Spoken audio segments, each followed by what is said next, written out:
Hello and welcome students and faculty members. Thank you all for joining us this evening as we welcome one of the most influential people alive today, His Holiness the 14th Dalai Lama, Tenzin Gyatso.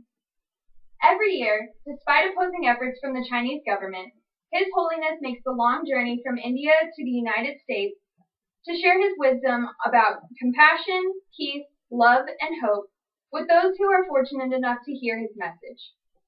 Today I have the pleasure of announcing to the students and faculty of this university that we are among the lucky few to hear this man speak. I am more than pleased to present to you a man who has earned both the Nobel Peace Prize and the Congressional Gold Medal. This is a man who, even in exile, has preserved the culture and improved the lives of his people. In addition, this man has helped and educated people of all cultures and races throughout the world. Since his birth on July 6th of 1935, this man has lived his amazing life for nothing other than the pursuit of happiness and satisfaction through nonviolence and the education of others in order to create world peace.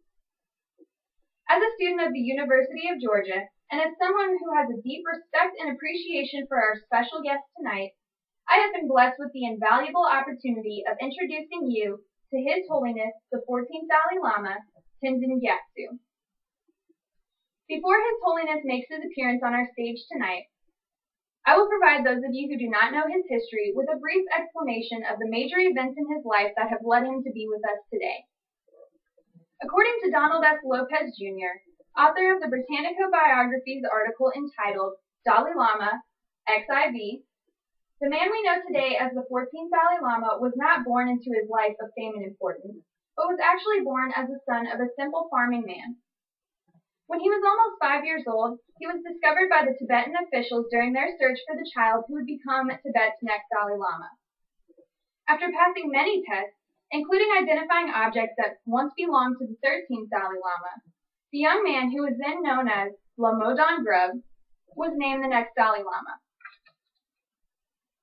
Shortly after, he and his family were captured by the Chinese communists, but the Tibetan government paid the Chinese off, and he was indeed enthroned in February of 1940.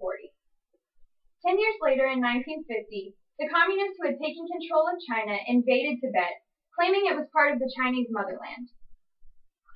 The Dalai Lama was then, at the age of 15, asked to assume the role of head of state in order to protect his homeland from these invaders.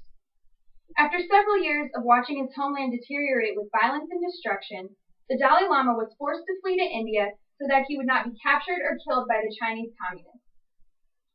Many of the Tibetan people followed the Dalai Lama into exile, and in 1960, he was able to form the Tibetan government in exile in India. In the beginning of his reign of Tibet in India, the Dalai Lama focused mainly on the preservation and protection of Tibetan culture and its people, and therefore did very little traveling. He visited Europe for the first time in 1973, and he made his first trip to the U.S. in 1979.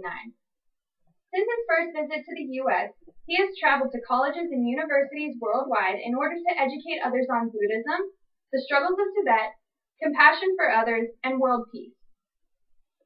In the past, His Holiness has spoken at colleges and universities in Pennsylvania, Michigan, California, Florida, and New York, as well as at Emory University right here in Georgia, and at many other places in the United States. However, this is the first time he has come to the University of Georgia, and we, as members of this university, are honored that this phenomenal man has agreed to grace us with his presence. Today, His Holiness will lecture us on finding hope and remaining compassionate during the economic crisis we as citizens of the United States are currently facing.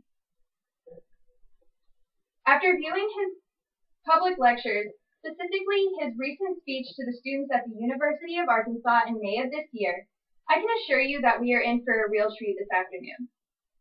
So now I ask that all of you help me in welcoming this honorable public figure to our stage. Please show your great appreciation and respect for a man who will go down in history as one of the most influential, kind, and generous advocates of nonviolence and peace in our world today by putting your hands together in a round of applause.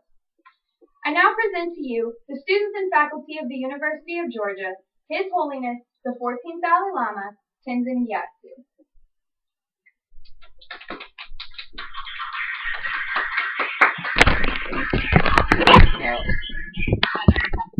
Alright, and as a panning of my audience, I would like to show you the members who have been here with us today.